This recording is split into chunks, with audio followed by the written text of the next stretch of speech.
एक जिज्ञासु ने पूछा, ठाकुर, आपका कोई साधारण सा शिष्य भी जब सत्संग सुनाता है तो ऐसा लगता है मानो कोई विद्वान बोल रहा हो, जबकि वह खुद कहता है कि उसने वह सब कहीं नहीं और कभी नहीं पढ़ा होता।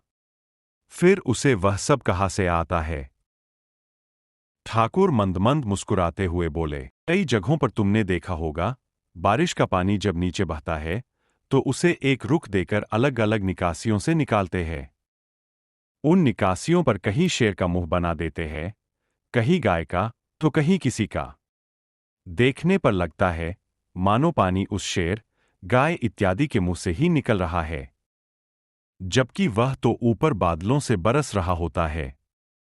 यही होता है जब गुरु के शिष्य आपको कुछ सुनाते हैं, क्योंकि उनके मुख से आने वाले ब्रह्म संदेश वास्तव में उनके गुरु से ही आ रहे होते हैं। जिज्ञासु ने पूछा, ठाकुर, हमारी भी इच्छा होती है कि हम समाज के लिए कुछ करें। इसके लिए आप हमें कुछ संदेश दें। ठाकुर बोले, एक शल्य चिकित्सक जब कोई चिकित्सा करने के लिए जाता है तो सबसे पहले क्या करता है? अपने हाथों और उपकरणों को अच्छे से साफ करता है, क्योंकि जिन हाथों से उसे किसी रोगी पर कार्य करना है, यदि उनमें ही कीटाणु लगे होंगे तो रोगी का उपचार ठीक से नहीं हो पाएगा। साथ ही डॉक्टर का नाम भी खराब होगा। इसी प्रकार जो भी समाज सेवा करने समाज में उतरता है, उसे पहले अपने आप को, अपने मन बुद्धि इत्यादि उपकरणों को ध्यान साधना से स्वच्छ व पवित्र बनाना चाहिए।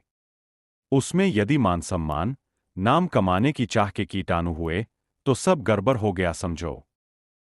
दूध को फाड़ने के लिए एक बूंद खटाई ही पर्याप्त है। ऐसे ही समाज सेवा के महान कार्य को खराब करने के लिए एक दुर्भावना ही काफी है कि मुझे मान मिले।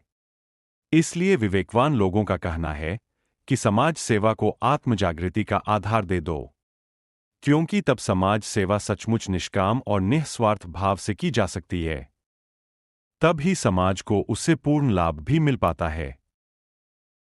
जिज्ञासु ने फिर पूछा, ठाकुर, हम तो सारा दिन संसार की माया में ही उलझे रहते हैं। चाहते हैं ईश्वर की भक्ति करें, पर इस माया जाल से निकल ही नहीं पाते। इस माया से कैसे छुटकारा पाए, कृपया आप ही बताएं। ठाकुर बोले, ज्यादा कुछ नहीं करना, बस अंतर्हृदय से एक सच्ची पुकार उठानी है। मुझे भक्ति करनी है। ऐसा कह देने भर से काम नहीं चलेगा। सच्ची पुकार माने तुम्हारा एक एक अणु, तुम्हारा मन, तुम्हारा हृदय, सब उसकी मांग कर उठे। जहां आज तक अपने सांसारिक रिश्तों के लिए रोते आए हो, वहां आंखों से सच्चे आंसू ईश्वर के लिए छलक जाए, ऐसी पुकार। तुम्हारी ऐसी पुकार फिर तुम्हें स्वयं ही उस प्रभु तक पहुंचने का मार्ग दिखा देगी। इस कलयुग में उस ईश्वर ने खुद से मिलने का मार्ग बहुत ही सहज कर दिया है।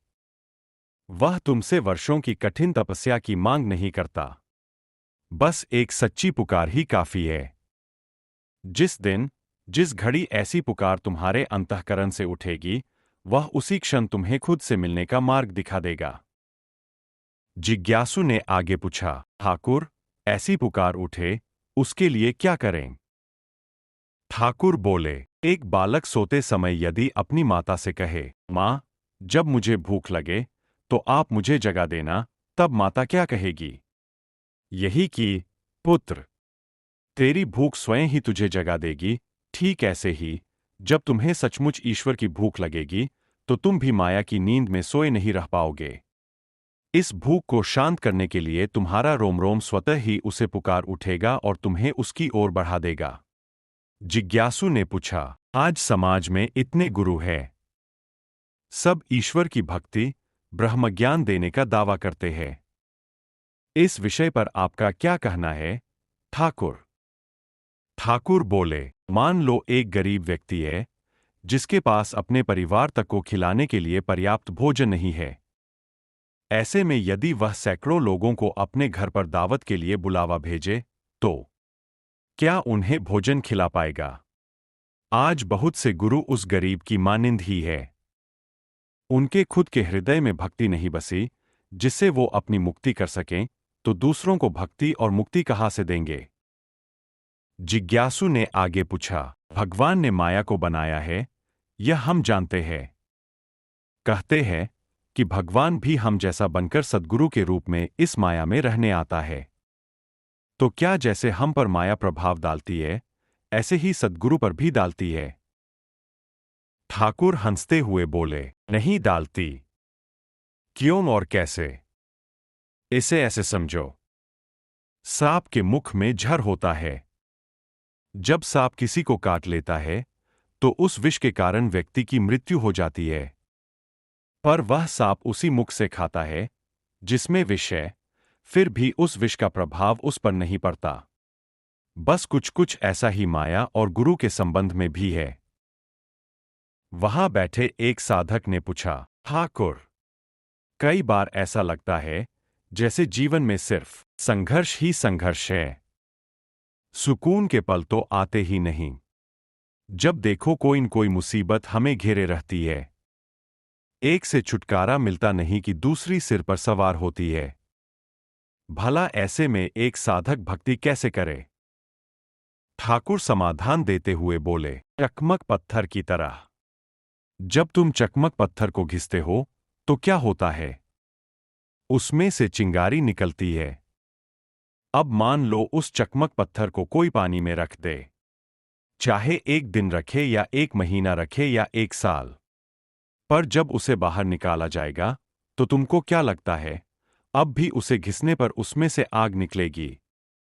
सभी ने हाँ में सिर हिलाया। सही कहा। उसमें से अब भी आग की चिंगारियां निकलेंगी, वो भी पहले जितनी ही तेज और प्रखर। इसी तरह साधक को चाहे कितने ही समय तक मुश्किलों और चुनौतियों में रख दिया जाए, उसकी भक्ति में, गुरु के प्रति उसकी लगन में, उसके उत्साह और विश्वास में कण जितनी भी कमी नहीं आती। सब ज्यों के त्यों बने रहते हैं, प्रखर, दृढ़ और अटल। साधक ने आगे पूछा, ठाकुर, दीक्षा लेने के बाद कुछ लोग तो बिल्कुल शांति से मार्ग पर चलते जाते हैं, पर कुछ लोग मार्ग पर चलते तो है लेकिन खूब तर्क वितर्क करते हैं। ऐसा क्यों? ठाकुर बोले, जब मिठाई बनाने के लिए कच्ची सामग्री को तेल में डालते हैं तब क्या होता है? शुरू शुरू में आटे में पानी होने के कारण उसमें से आवाजें आती है। पानी जितना ज्यादा होता है, आवाज उतनी ही अधिक आती है।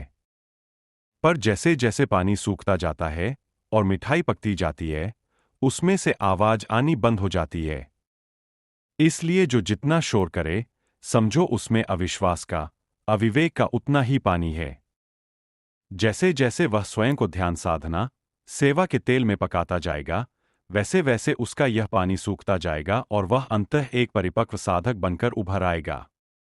साधक ने पूछा, ठाकुर, नाम जप, ध्यान साधना ये सब करने में मुझे कोई रुचि ही नहीं होती। ऐसा क्यों है? ठाकुर बोले, बुखार के कारण। साधक बोला, परंतु मुझे तो बुखार नहीं है। ठाकुर बोले, तो सही, आंतरिक बुखार। जैसे बुखार में स्वादिष्ट और पौष्टिक व्यंजन भी मन को नहीं भाते, इसी तरह ईश्वर का नाम हमारे ज्वर से पीड़ित मन को भी अच्छा नहीं लगता। लेकिन स्वाद आए या ना आए, भोजन की खुराक तो लेनी ही होती है, नहीं तो कमजोरी आ जाएगी। बिल्कुल ऐसे ही चाहे नाम जप, ध्यान साधना में मन नहीं लगता, लेकिन फिर भी करो ताकि आध्यात्मिक खुराक अंदर जाती रहे। धीरे धीरे जब ज्वर ठीक हो जाएगा, तब भोजन करने का मन भी करेगा और तुम उसका स्वाद भी ले पाओगे। इसलिए जब साधना करते रहो, जब इनको करने में रुचि आने लगे, ये मन को भाने लगे, तो समझना ज्वर उतर रहा है और तुम स्वस्थ होने की दिशा में बढ़ रहे हो।